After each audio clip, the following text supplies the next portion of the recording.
नमस्कार दोस्तों, स्वागत है आपके अपने YouTube चैनल संस्कृत अड्डा पर। दोस्तों, आज की जो वीडियो इसमें हम करेंगे बाल विकास एवं शिक्षा शास्त्र से संबंधित महत्वपूर्ण क्वेश्चन जो आपके आगे आने वाले एग्जाम के लिए महत्वपूर्ण रहेंगे। चाहे आपका इसमें CTET है, STET, UPTET, RTET, कोई सा भी एग्ज़ाम है तो सभी के लिए यहाँ पर ये क्वेश्चन महत्वपूर्ण रहेंगे, क्योंकि जिस एग्ज़ाम में बाल विकास एवं शिक्षा शास्त्र से संबंधित क्वेश्चन पूछे जाते हैं तो ये सभी के लिए महत्वपूर्ण है। क्योंकि ये जो यहाँ पर हम क्वेश्चन जो करने वाले हैं, पहले जो एग्ज़ाम हुआ था तो उसमें क्वेश्चन पूछे गए थे, और एक बार जो क्वेश्चन एग्ज़ाम में आ जाते हैं उनके दोबारा भी आने की संभावना रहती है। या तो वे जो बेसिक क्वेश्चन आ सकते हैं या फिर उससे मिलते जुलते एग्ज़ाम में क्वेश्चन पूछ ले जा सकते हैं। तो इससे जो आपको अंदाज़ा भी हो जाएगा और आपकी तैयारी हो जाएगी, और आपको ये भी लग जाएगा कि आपकी जो यहाँ पर एग्ज़ाम के लिए कितनी तैयारी हो चुकी है और कितनी और जो आपने करनी है। तो सभी के सभी यहाँ पर क्वेश्चन महत्वपूर्ण हैं। और अगर आपने हमारी इससे पहले वाली वीडियो नहीं देखी है तो इसे आप आई बटन पर क्लिक करके देख सकते हैं, या फिर हमारे चैनल की जो प्लेलिस्ट है वहाँ पर जाकर आप अभी तक की जितनी भी वीडियो हैं सभी को आप देख सकते हैं। और वीडियो शुरू करने से पहले अगर आपने अब तक हमारे चैनल को सब्सक्राइब नहीं किया तो सब्सक्राइब कर लो, और साथ में घंटे वाले कोने से दबाकर आप ऑल पे क्लिक जरूर कर लीजिएगा, जिससे आपको हमारे आने वाली जो वीडियो उसकी नोटिफिकेशन मिलती रहेगी। और दोस्तों, वीडियो को लाइक, कमेंट और शेयर जरूर कीजिएगा। और आप हमारा जो दूसरा चैनल है रीडिंग लवर्स के नाम से, इसे भी सब्सक्राइब कर सकते हैं, क्योंकि जो भी कोई नई वैकेंसी है इससे संबंधित महत्वपूर्ण जो अपडेट आती है तो इस चैनल पर हम डालते रहते हैं। और इस चैनल का जो लिंक है वो आपको इस वीडियो के डिस्क्रिप्शन में मिल जाएगा, तो वहाँ से भी आप हमारे चैनल पर पहुँच जाओगे, या फिर आप GK बाय रीडिंग लवर्स नाम से अगर सर्च करेंगे तो उसके बाद भी हमारे चैनल पर आप पहुँच सकते हैं। और दोस्तों, वीडियो शुरू करने से पहले आपको दशहरा पर्व की हार्दिक शुभकामनाएं। तो हमारा यहाँ पर पहला क्वेश्चन है कि शिक्षार्थियों में बहुत विभिन्नताएं होती हैं, तो इनमें से किन के लिए शिक्षक को संवेदनशील होने की आवश्यकता है। तो शिक्षार्थियों में क्या है, विभिन्नताएं होती हैं और एक शिक्षक को संवेदनशील होने की आवश्यकता होती है। संज्ञानात्मक क्षमता और सीखने के स्तरों पर आधारित विभिन्नताओं के लिए, भाषा, जाति, लिंग, धर्म, समुदाय की विविधता पर आधारित विभिन्नताएं। तो यहाँ पर एक कोट दिया गया है, और कोट वाला क्वेश्चन एग्जाम में ज़्यादातर आप पूछे जाते हैं, क्योंकि इससे कैंडिडेट उड़ता भी है और समय भी ज़्यादा लगता है। तो कोट वाला क्वेश्चन एग्जाम में जरूर आएगा, और यहाँ पर आपको भी समय दिया जाएगा अपना आंसर देखने का। तो इसमें जो यहाँ पर सी आंसर है ऑप्शन रहेगा 2 हमारा, 1 और 2 दोनों। तो कक्षा में शिक्षार्थियों के बीच अनेक विभिन्नताएं पाई जाती हैं। ये विभिन्नताएं जैसे शारीरिक भी हो सकती है, मानसिक भी हो सकती है, संज्ञानात्मक भी हो सकती है, भाषा, लिंग, धर्म, समुदाय, जाति, प्रतिभाशाली, सृजनात्मक, इन रूप में हो सकती है। अतः एक शिक्षक के लिए इन सभी विभिन्नताओं पर संवेदनशील होने की आवश्यकता है। नेक्स्ट हमारे यहाँ पर क्वेश्चन है, केवल कागज पेंसिल जांचों के द्वारा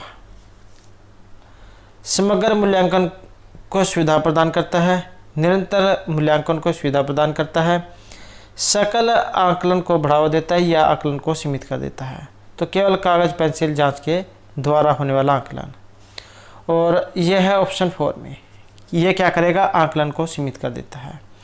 मूल्यांकन क्या है, एक बृहद संकल्पना है जिसमें विविध आयाम समाहित होते हैं। ऐसे में केवल कागज पेंसिल के द्वारा किया गया आकलन को सीमित कर देता है, जो आकलन के एक पक्ष को बताता है। नेक्स्ट हमारे यहाँ पर क्वेश्चन रहेगा, माध्यमिक विद्यालय की कक्षा में शिक्षिका के पास एक बधिर बच्चा है, उसके लिए यह महत्वपूर्ण है। तो माध्यमिक विद्यालय की कक्षा में एक शिक्षिका के पास एक बधिर बच्चा है, तो उसके लिए महत्वपूर्ण क्या है, इनमें से उसके प्रति संकेत कर जिससे वह बच्चा बार बार भी नहीं कर पा रहा। बच्चे को डांट फटकार कर उसे अलग बैठाएं ताकि वह बधिर केंद्र में प्रवेश ले। विद्यालय सलाहकार से आग्रह करे कि वह बच्चे के अभिभावकों से बात करे तथा बच्चे को विद्यालय से हटाने के लिए कहे, या वह बच्चे को स्थान पर बैठाए जहां से वह शिक्षिका के होठ और चेहरे के हाव भाव जो उसे स्पष्ट रूप से देख सकता है। तो इसमें जो हमारा जो सी आंसर है ये रहेगा ऑप्शन 4 वाला। तो शिक्षिका को चाहिए कि वह बधिर बच्चे को उस स्थान पर बैठाए जहाँ से वह शिक्षिका के होठ और चेहरे के भाव साफ साफ देख सके, क्योंकि कुछ जो शब्द ऐसे होते हैं जो शरीर के हाव भाव जो क्रियाएं जो होती हैं उसी से समझ ले जाते हैं। तो इस प्रकार से उसे ऐसे स्थान पर बिठाया जाना चाहिए जहाँ से उसे जो भी अध्यापक टीचर जो है पढ़ा रहा है उसका जो चेहरा जो है वो साफ साफ दिख सके कि वो क्या शब्द बोल रहा है।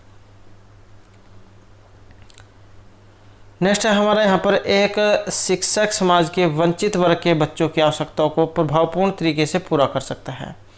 उन्हें कक्ष में अलग स्थान पर बैठाकर ताकि वे अन्य बच्चों से मेल जोल न करें। अन्य बच्चों को वंचित पृष्ठभूमि वाले बच्चों के प्रति सहानुभूतिपूर्ण व्यवहार करने के लिए कहकर कक्ष के प्रत्येक बच्चे की आवश्यकता अनुसार अपना शिक्षण कौशल अपनाकर उनकी पृष्ठभूमि की उपेक्षा करके तथा उन्हें विद्यालय में कार्य करने के लिए कहकर तो वंचित वर्ग के बच्चों की आवश्यकताओं को प्रभावपूर्ण तरीके से पूरा कर सकता है। और यहाँ पर एक हमारा ऑप्शन 3 है, कक्ष के प्रत्येक बच्चे की आवश्यकता के अनुसार अपना शिक्षण कौशल अपनाकर। समाज का जो वंचित वर्ग है, ये जो यहाँ पर वंचित वर्ग जो दिया गया है इसका मतलब क्या होता है? तो वंचित वर्ग जो है इससे तात्पर्य है वे बच्चे जो समाज में सामाजिक, आर्थिक व शैक्षणिक रूप से पिछड़े हुए होते हैं और कक्षा में बच्चे हीन भावना के शिकार होते हैं। इसलिए एक शिक्षक के लिए आवश्यक है कि बिना भेदभाव के कक्ष के प्रत्येक बच्चे की आवश्यकता अनुसार अपने शिक्षण कौशल का परिचय दे। नेक्स्ट हमारे यहाँ पर क्वेश्चन है, अधिगम निर्योग्यता वाले बच्चे कुछ भी नहीं सीख सकते। अधिगम के कुछ पक्षों से संघर्ष करते हैं, बहुत सक्रिय होते हैं लेकिन उनकी बुद्धि लब्धि कम होती है, बहुत बुद्धिमान तथा परिपक्व होते हैं। तो अधिगम निर्योग्यता वाले बच्चे, और इसमें रहेगा हमारा ऑप्शन 2 ये, अधिगम के कुछ पक्षों से संघर्ष करते हैं। नेक्स्ट क्वेश्चन हमारे यहाँ पर, शिक्षक बच्चों को सृजनात्मक विचारों के लिए प्रोत्साहित कर सकता है। तो सृजनात्मक विचारों के लिए उन्हें प्रोत्साहित कर सकता है, उन्हें उत्तर कंठस्थ करने के लिए कहकर, उनसे प्रत्यसमण आधारित प्रश्न पूछकर, बहुत विकल्पी प्रश्न देकर, उन्हें समस्या समाधान के लिए विभिन्न तरीकों से सोचने के लिए कहकर। और इसमें हमारा सही आंसर रहेगा ऑप्शन 4 ये, बच्चों के सृजनात्मक विचारों को प्रोत्साहित करने के लिए शिक्षक को चाहिए कि वह उन्हें समस्या समाधान के लिए विभिन्न तरीकों से सोचने के लिए कहे। एक जो समस्या जो होती है जब वो उसका समाधान ढूंढेंगे तब उनके अंदर अनेक प्रकार के विचार आएंगे और उससे जहाँ उनकी बुद्धि तेज होगी और अनेक प्रकार के जो तरीके हैं उनके दिमाग में आएंगे उत्तर को सोचने के लिए। नेक्स्ट है हमारा यहाँ पर, विशेष आवश्यकता वाले बच्चों से व्यवहार करने के लिए निम्नलिखित दार्शनिक दृष्टिकोणों में से किसका अनुसरण किया जाना चाहिए? उन्हें पृथक करके उनकी शिक्षा किसी भिन्न शैक्षिक संस्थाओं में होनी चाहिए, उन्हें केवल व्यावसायिक प्रशिक्षण दिया जाना चाहिए, उन्हें समावेशी शिक्षा का और नियमित विद्यालयों में अध्ययन करने का अधिकार प्राप्त है, उन्हें किसी प्रकार की शिक्षा की आवश्यकता ही नहीं होती। और यहाँ पर जो हमारा इसमें सही आंसर जो है ऑप्शन रहेगा 3 है, उन्हें समावेशी शिक्षा का और नियमित विद्यालय में अध्ययन करने का अधिकार प्राप्त है। तो ये जो विशेष आवश्यकता वाले जो बच्चे होते हैं इनसे उचित व्यवहार के लिए उन्हें समावेशी शिक्षा का और नियमित विद्यालय में अध्ययन करने का जो अधिकार है ये दिया जाना चाहिए। समावेशी शिक्षा जो यहाँ पर शब्द आया है इसका क्या अर्थ है? तो ये जो समावेशी शिक्षा जो है इससे तात्पर्य है कि बिना किसी भेदभाव के समाज के सभी वर्गों को नियमित विद्यालयों में अध्ययन की सुविधा प्रदान की जाए, जिससे वंचित वर्गों का भी सर्वांगीण विकास संभव हो। समावेशी शिक्षा में वे बच्चे भी शामिल होते हैं जो देखने सुनने में अक्षम होते हैं या जो स्कूल छोड़ चुके होते हैं या जिन्हें निकाल दिया जाता है। तो इस प्रकार के बच्चे ये समावेशी शिक्षा में आते हैं। नेक्स्ट हमारे यहाँ पर क्वेश्चन है, अधिगमकर्ता केंद्रित विधि का आशय क्या है? कि शिक्षक अधिगमकर्ता के लिए स्वयं निष्कर्ष निकाल देते हैं। परंपरागत व्याख्यात्मक विधियाँ है, उन्हें उन विधियों को अपनाना जिनमें शिक्षा मुख्यकर्ता या पात्र होता है, वे विधियाँ जहाँ अधिगम में अधिगमकर्ता की अपनी पहल तथा प्रयास सम्मिलित होते हैं। तो अधिगमकर्ता केंद्रित विधि का आशय यहाँ पर क्या लिया गया है? और इसका जो यहाँ पर आशय जो है ये ऑप्शन 4 में रहेगा। और दोस्तों एक जो यहाँ पर क्वेश्चन है, जैसे ये क्वेश्चन दिया गया है। अब आपको इसका आंसर नहीं पता है। अगर आपके पास आंसर नहीं आता है तो आपने देखना है कि इसमें कौन सी लाइन सबसे लंबी है। तो जो लाइन सबसे लंबी होगी, लगभग जो है 90% वही आंसर सही माना जाता है, जिसकी लाइन लंबी होती है। ये तरीका आपने तब अपनाना है अगर आपको आंसर के बारे में ना पता हो। अगर आपको पता है तो फिर तो ठीक है, ये तरीका आपने तब अपनाना है अगर आपको आंसर ना आता हो। अगर ये हो कि भाई हमें तो तुक्का मारना है, कोई सा भी सही हो जाए, या जैसे कम समय रह जाता है तो उस समय आप इन तरीके का अपना जो उपयोग कर सकते हैं।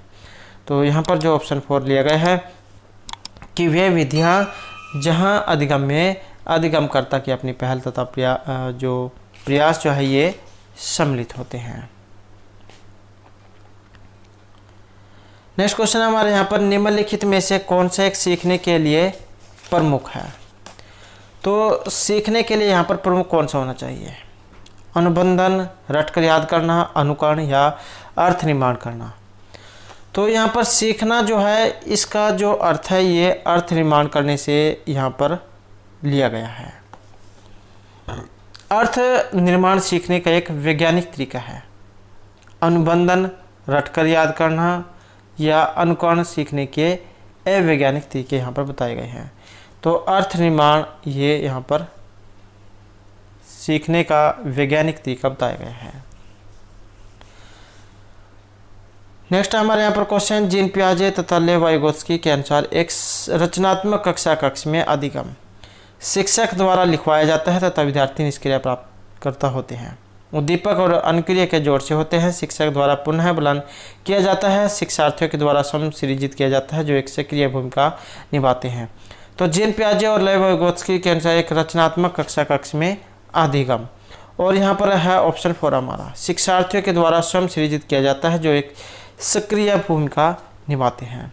तो वाइगोत्स्की का जो विचार है कि रचनात्मक कक्षा कक्ष में अधिगम शिक्षार्थियों के द्वारा स्वयं अर्जित किया जाता है जो एक सक्रिय भूमिका निभाते हैं।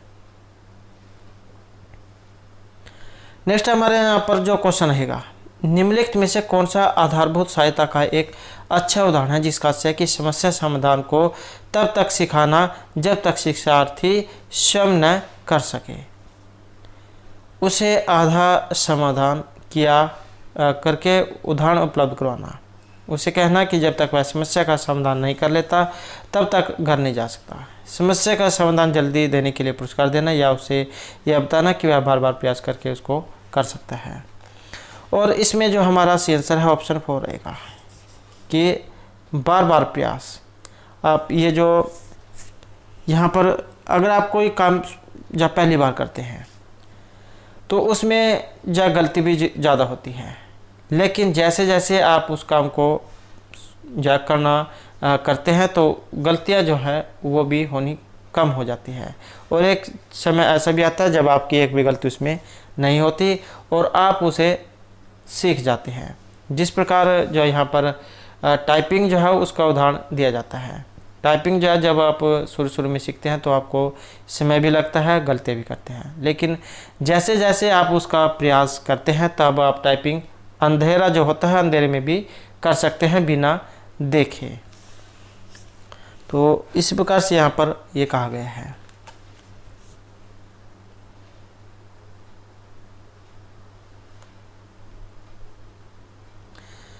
नेक्स्ट हमारे यहाँ पर क्वेश्चन है, आपकी कक्षा में सीखने की विधियाँ शैलियों वाले बच्चे हैं। तो आपकी कक्षा में सीखने की अनेक प्रकार की जो शैलियाँ हैं, इस प्रकार के बच्चे हैं, उनका आकलन करने के लिए आपने क्या करेंगे।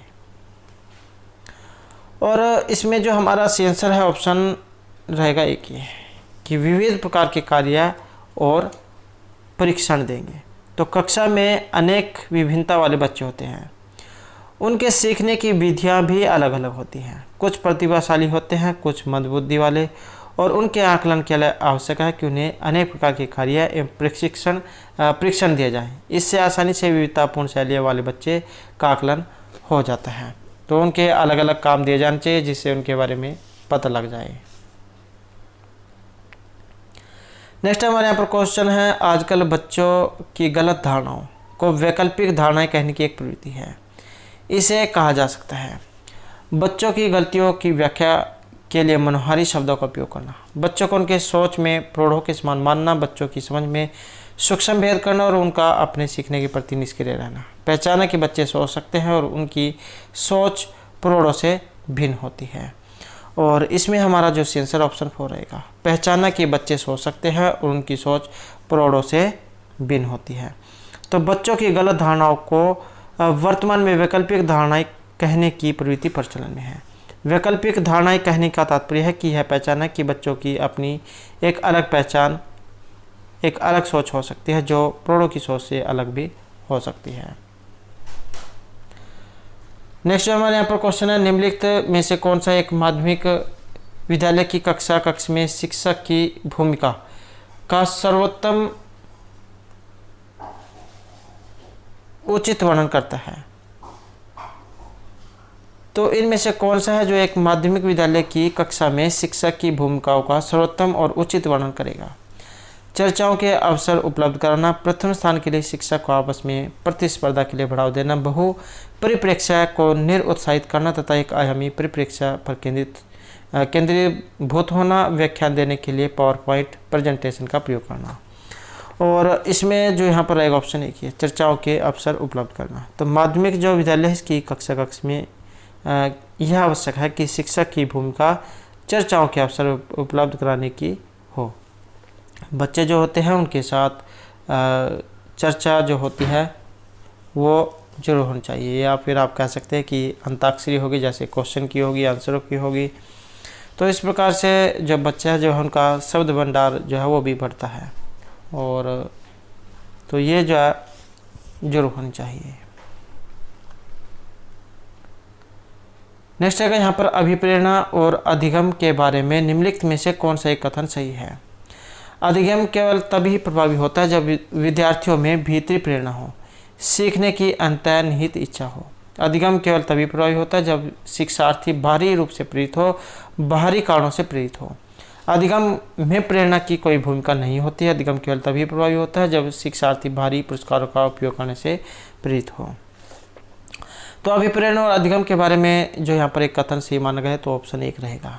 ये जो विलियम वुडवर्थ जो थे इन्होंने अपने अधिगम को जब परिभाषित करते हुए कहा है कि नवीन ज्ञान और नवीन प्रतिक्रियाओं को अर्जन करने की प्रक्रिया ही अधिगम प्रक्रिया है, और यह केवल तभी प्रभावी होता है जब शिक्षार्थियों में भीतरी प्रेरणा हो तथा सीखने की अंतर्निहित इच्छा हो।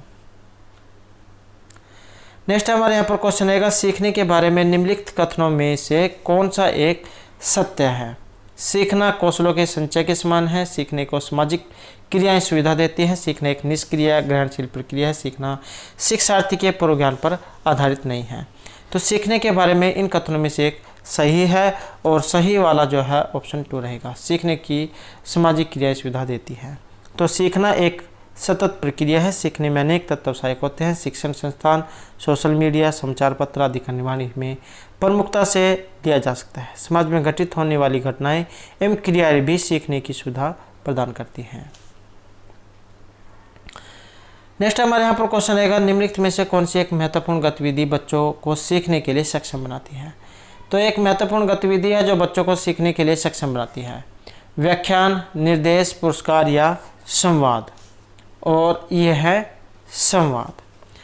तो ये जो संवाद प्रक्रिया जो है बच्चों को सीखने के लिए सक्षम बनाती है। इसका कारण कि संवाद एक सामूहिक प्रक्रिया है। इसमें दोनों पक्ष शामिल होते हैं तथा विचारों का आदान प्रदान करते हैं, और यही व्याख्यान, निर्देश एवं पुरस्कार एक तरफा प्रक्रिया है, और ये बच्चों को सिखाने में संवाद प्रक्रिया जितनी कारगर नहीं होती। तो इसमें जो ये संवाद यहाँ पर रहेगा, आपस में जो बातचीत करना। नेक्स्ट क्वेश्चन है हमारा यहाँ पर, विकास के बारे में निम्नलिखित में से कौन सा कथन सही है। विकास भिन्न व्यक्तियों में भिन्न गति से होता है। विकास जन्म से किशोरावस्था तक बहुत तीव्र गति से होता है और उसके बाद रुक जाता है। विकास जन्म से किशोरावस्था तक आगे की ओर बढ़ता है और फिर पीछे की ओर। विकासात्मक परिवर्तन एक सीधी रेखा में आगे जाता है। तो विकास के बारे में यहाँ पर एक जो सही कथन माना गया है, तो सही जो यहाँ पर ऑप्शन 1 माना गया है कि विकास जो है ये भिन्न व्यक्तियों में और भिन्न गति से होता है, और इस भिन्नता का जो कारण है ये वंशानुक्रम और वातावरण को माना गया है। नेक्स्ट जो हमारे यहाँ पर क्वेश्चन रहेगा, मध्य बचपन की अवधि यहाँ पर कौन सी मानी गई है?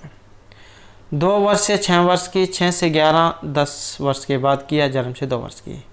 तो मध्य बचपन की जो अवस्था जो है यहाँ पर ये 6 से 11 वर्ष की मानी गई है। गर्भावस्था कौन सी होती है? ये गर्भधान से जन्म लेने तक की। शैशव अवस्था होगी आपकी 0 से 5 वाली। बाल्यावस्था होगी फिर आपकी 5 से 12 की। किशोर अवस्था होगी फिर 12 से 18 की। तो बच्चों की मध्य बचपन अवधि बाल्यावस्था के अंतर्गत 6 से 11 वर्ष की ये मानी गई है। नेक्स्ट हमारे यहाँ पर क्वेश्चन रहेगा, किसी व्यक्ति को आकार देने में वातावरण के घटकों की कोई भूमिका नहीं होती, क्योंकि प्रत्येक व्यक्ति की वृद्धि उसकी आनुवांशिक संरचना से निर्धारित होती है। तो यह जो कथन है इनमें से कौन सा है? ठीक है, क्योंकि बहुत से शोध सिद्ध करते हैं कि आनुवांशिक पदार्थ की व्यक्ति के विकास की भविष्यवाणी करता है। ठीक नहीं है, क्योंकि वातावरण के घटक किसी व्यक्ति की वृद्धि और विकास में कम योगदान करते हैं। ठीक नहीं, क्योंकि बहुत से शोध सिद्ध करते हैं कि विकास में वातावरण का बड़ा प्रभाव पड़ सकता है। ठीक है, क्योंकि किसी व्यक्ति की आनुवांशिक संरचना बहुत प्रबल होती है। और यहाँ पर इसमें जो रहेगा ऑप्शन 4 ये ठीक है, क्योंकि किसी व्यक्ति की आनुवांशिक संरचना बहुत प्रबल होती है। सॉरी, इसमें जो है ये ऑप्शन 3 रहेगा। ठीक नहीं, क्योंकि बहुत से शोध सिद्ध करते हैं कि विकास में वातावरण का बड़ा प्रभाव पड़ सकता है। तो ये यहाँ पर इसमें ठीक जो है नहीं है, क्योंकि बहुत से शोध सिद्ध करते हैं कि व्यक्ति के विकास में वातावरण का बहुत बड़ा योगदान होता है। व्यक्ति अपने आसपास के वातावरण में होने वाली घटनाओं से ज्ञान का अर्जन करता है, जो उनके सर्वांगीण विकास में महत्वपूर्ण भूमिका निभाते हैं। एक व्यक्ति जो होता है, एक बच्चा या कोई भी व्यक्ति आप लगा सकते हैं, उसका परिवार, उसका आस पड़ोस, जहाँ खेलता कूदता है, विद्यालय जहाँ पर ज़्यादा समय बिताता है, तो इन सभी का जो प्रभाव है व्यक्ति के जीवन पर जरूर पड़ता है। वो एक कहावत जा कहते हैं कि खरबूजे को देखकर खरबूजा रंग पलटता है। तो व्यक्ति का जो वातावरण जो होता है उसका प्रभाव बच्चे के ऊपर जरूर पड़ता है। जैसे संगति में बच्चा रहेगा वैसा ही जा वो बनता है। तो हमारा क्वेश्चन है कि एक प्रक्रिया जिसके माध्यम से मानव शिशु समाज के सक्रिय सदस्य के रूप में निष्पादन करने के लिए आवश्यक कौशलों का अर्जन करना प्रारंभ करता है। सीखना, परिपक्वता, विकास या समाजीकरण। और इसमें जो हमारा रहेगा ऑप्शन 4 ये समाजीकरण। तो समाजीकरण क्या है? समाजीकरण एक ऐसी प्रक्रिया है जिसके माध्यम से मानव शिशु समाज के सक्रिय सदस्य के रूप में निष्पादन करने के लिए आवश्यक कौशलों का अर्जन करना प्रारंभ करता है, और समाज के द्वारा मानव को बहुत कुछ सीखने को मिलता है। ये जितने भी विद्यालय, परिवार, आस पड़ोस का वातावरण, सभी कुछ ये समाज के अंतर्गत आ जाते हैं। नेक्स्ट हमारे यहाँ पर क्वेश्चन आएगा, जीन पियाजे के अनुसार विकास को प्रभावित करने वाले निम्नलिखित में जो कारक है इसमें किसी की महत्वपूर्ण भूमिका होती है? भौतिक विषयों के साथ अनुभव के अनुकरण, पुनः बलन या भाषा की। और यहाँ पर होती है ऑप्शन 1 में भौतिक विषयों के साथ अनुभव की। तो ये जो जीन पियाजे जो है इनके द्वारा दिया गया था समज्ञानात्मक विकास का सिद्धांत। तो जीन पियाजे के द्वारा प्रतिपादित समज्ञानात्मक विकास की संवेदी प्रेरक अवस्था जो 0 से 2 जन्म से 2 वर्ष तक की मानी गई है, और ये शिशु संवेदी अनुभव का शारीरिक क्रियाओं के साथ समन्वय करते हुए संसार का अन्वेषण करते हैं, अर्थात भौतिक विषयों के साथ अनुभव विकास को सबसे अधिक प्रभावित करता है। तो ये भौतिक विषयों के साथ अनुभव यहाँ पर रहेगा। नेक्स्ट क्वेश्चन हमारे यहाँ पर पूर्व से क्रियात्मक काल में आने वाली समज्ञानात्मक योग्यता है। लक्ष्य, उद्दिष्ट, व्यवहार की योग्यता, दूसरे के दृष्टिकोण को समझने की योग्यता, अभिकल्पनात्मक निष्कर्ष चिंतन या अमूर्त चिंतन की योग्यता। और इसमें है हमारा ऑप्शन 2 ये, दूसरे के दृष्टिकोण को समझने की योग्यता। तो संज्ञानात्मक विकास का जो दूसरा काल है इसे कहा जाता है पूर्व सक्रियात्मक काल। 4 अवस्थाएं जो है यहाँ पर जिन पियाजे के द्वारा बताई गई थी, संवेदी, पूर्व, मूर्त, अमूर्त। तो ये जो पूर्व सक्रियात्मक काल, इसमें आने वाली संज्ञानात्मक योग्यता दूसरे के दृष्टिकोण को समझने की योग्यता है।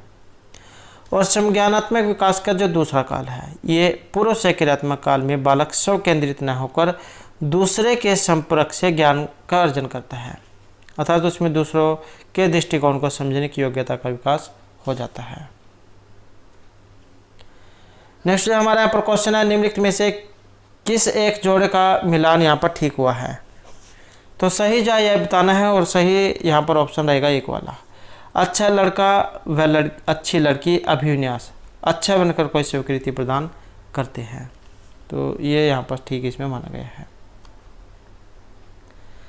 नेक्स्ट हमारे यहाँ पर क्वेश्चन है, वाइगोत्स्की की संस्तुति के अनुसार बच्चों की व्यक्तिगत वाक्य संकल्पना प्रदर्शित करती है कि बच्चे अपने आप से प्यार करते हैं, स्पष्ट करती है कि बच्चे अपने ही कार्य के निर्देशन के लिए भाषा का उपयोग करते हैं, प्रदर्शित करती है कि बच्चे बुद्धू होते हैं इसलिए उन्हें प्रौढ़ के निर्देशन की आवश्यकता होती है, स्पष्ट करती है कि बच्चे अहम केंद्रित होते हैं। और इसमें जो हमारा ऑप्शन रहेगा 2 ये, स्पष्ट करती है कि बच्चे अपने ही कार्यों के निर्देशन के लिए भाषा का उपयोग करते हैं। तो ये जो लेव वाइगोत्स्की जो है इनकी संस्तुति के अनुसार बच्चों की व्यक्तिगत वाक्य की संकल्पना स्पष्ट करती है कि बच्चे अपने ही कार्यों के निर्देशन के लिए भाषा का उपयोग करते हैं। नेक्स्ट हमारे यहाँ पर क्वेश्चन आएगा, वाइगोत्स्की के अनुसार सीखने को पृथक नहीं किया जा सकता है, पुनर्बलन से, व्यवहार में मापने योग्य परिवर्तन से, अवबोधन और अवधारणात्मक प्रक्रियाओं से, उसके सामाजिक संदर्भ से। और यहाँ पर माना गया ऑप्शन 4 उसके सामाजिक संदर्भ से। तो ये जो लेव एस वाइगोत्स्की जो है इनके अनुसार ज्ञानात्मक विकास में संस्कृति एक महत्वपूर्ण कारक है, अधिगम से ही ज्ञानात्मक विकास होता है तथा व्यक्तिगत विकास सामाजिक एवं सांस्कृतिक प्रवेश के बिना संभव नहीं है। नेक्स्ट क्वेश्चन है, प्रगतिशील शिक्षा में अपरिहार्य है कि कक्षा का सत्तावादी होता है जहां शिक्षक आदेश देता है और शिक्षार्थी चुपचाप अनुसरण करते हैं, सबके लिए मुक्त होता है जिसमें शिक्षक अनुपस्थित होता है, शिक्षा के पूर्ण नियंत्रण में होता है जिसमें वह अधिनायकवादी होता है या लोकतांत्रिक होता है, और समझने के लिए बच्चों को पर्याप्त स्थान दिया गया होता है। तो प्रगतिशील शिक्षा में अपरिहार्य है और ये माना गया है ऑप्शन 4 लोकतांत्रिक होता है और उन्हें समझने के लिए बच्चों को पर्याप्त स्थान दिया गया होता है। नेक्स्ट हमारे यहाँ पर क्वेश्चन है, निम्नलिखित में से कौन सा एक उदाहरण भाषिक बुद्धि वाले व्यक्ति को दिखाता है? स्वर, राग और सुर के प्रति संवेदनशीलता, ध्यान देने और दूसरों से अंतर कर सकने की योग्यता, तर्क की दीर्घ श्रृंखलाओं को संभाल सकने की योग्यता, शब्दों के अर्थ, क्रम और भाषा के विविध प्रयोगों के प्रति संवेदनशीलता। तो इनमें से कौन सा एक उदाहरण भाषिक बुद्धि वाले व्यक्ति को दिखाता है? और यह रहेगा ऑप्शन 4 शब्दों के अर्थ, क्रम और भाषा के विविध प्रयोगों के प्रति संवेदनशीलता। नेक्स्ट हमारे यहाँ पर क्वेश्चन है, भाषा से। भाषा क्या है? हमारी विचार प्रक्रिया को पूरी तरह से नियंत्रित करती है, हमारी विचार प्रक्रिया को प्रभावित करती है, विचार प्रक्रिया का निर्धारण नहीं कर सकती, विचार प्रक्रिया को प्रभावित नहीं करती है। तो इसका जो संबंध है ये ऑप्शन रहेगा 4 हमारा, विचार प्रक्रिया को प्रभावित नहीं करती। तो शब्दों के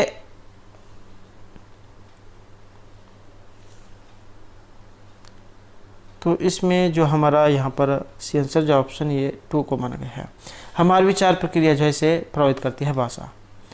तो विचारों की अभिव्यक्ति के लिए किसी समाज के द्वारा स्वीकृत जिन ध्वनि संकेतों का व्यवहार होता है उन्हें ही भाषा कहा जाता है।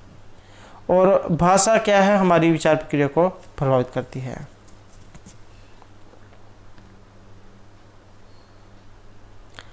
नेक्स्ट क्वेश्चन है यहाँ पर कक्षा 8 की एक पाठ्य पुस्तक में इस प्रकार के चित्र हैं, शिक्षिका एवं घरेलू काम करने वाली के रूप में महिला, जबकि डॉक्टर एवं पायलट के रूप में पुरुष। इस प्रकार के चित्रण से क्या बढ़ सकता है? तो यहाँ पर ये रूढ़िवादिता वाला क्वेश्चन आया है। जिसमें लेडीज़ जो है वो घर का काम करेंगी और जो जेंट्स जो होता है पुरुष वो बाहर का काम करते हैं। तो ये रूढ़िवादिता वाला क्वेश्चन है। लिंग भूमिका निर्वाह खेल है, लिंग स्थिरता है, लिंग सशक्तिकरण या लिंग रूढ़िबद्धता। और ये जो है ऑप्शन 4 रहेगा, लिंग रूढ़िबद्धता वाला ये क्वेश्चन है। किसी भी महिला को शिक्षिका एवं घरेलू काम करने वाली के रूप में दिखाया जाना लिंग रूढ़िबद्धता को दिखाता है। लिंग रूढ़िबद्धता के कारण जो महिलाएं हैं वो घर का काम करती हैं और जो पुरुष जो होते हैं वो बाहर का काम करते हैं। तो ये रूढ़िबद्धता वाला क्वेश्चन है। तो दोस्तों थे हमारे आज के यहाँ पर बाल विकास एवं शिक्षा शास्त्र से संबंधित कुछ महत्वपूर्ण क्वेश्चन जो आपके आगे आने वाले एग्जाम के लिए महत्वपूर्ण हैं। और दोस्तों अगर आपने अभी तक हमारे चैनल को सब्सक्राइब नहीं किया तो सब्सक्राइब कर ले और हमारे साथ अंत बनाने के लिए धन्यवाद।